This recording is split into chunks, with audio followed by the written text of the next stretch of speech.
Joined by Congressman Adam Kinzinger. And Congressman, what was your reaction to this, especially as many people say she doesn't have a whole lot of foreign policy experience, but they also are feeling better, Republicans are, because she's a little more hawkish than Donald Trump? I think it's a great pick. I mean, it shows again something that literally from Donald Trump's kind of election speech where he came out and it wasn't like gloating or bragging. There was a sense of humility of, hey, we need to come together as a country. We need to unite as a party in a country.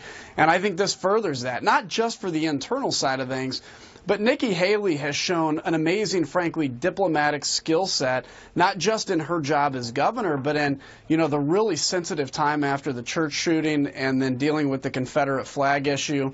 I think she's a great pick for Donald Trump, and I'm excited to see her. And I'm excited to see, frankly, all the new picks that are coming. It seems like Donald Trump is focused not just, again, on uniting the party, but in also uniting the country and saying, look, we're going to put the best people around in this job so that we can have some success here. But what about the lack of foreign policy experience? I mean, your point is certainly well taken that following that, what was really potentially a crisis in her state, she did handle that very diplomatically. But without that substantive experience, we've heard Jason Miller say that she has this experience with trade, international trade. But, you talk to people and they say that's not really true.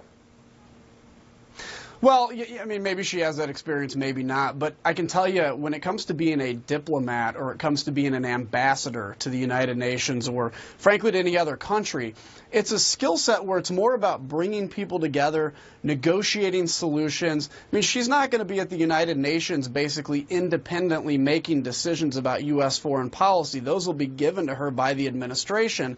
But where this skill set really comes in is the ability to negotiate issues, to bring maybe Russia and the United States and China together to deal with whatever the next big issue on the plate is, to say, how do we come to a solution for the sake of peace, humanity, and everything else? And so, while foreign policy experience is always good to have in, frankly, any job, the ability to bring teams together and negotiate is what's most important when it comes to somebody in this position. I think she's a fantastic pick and will do very well.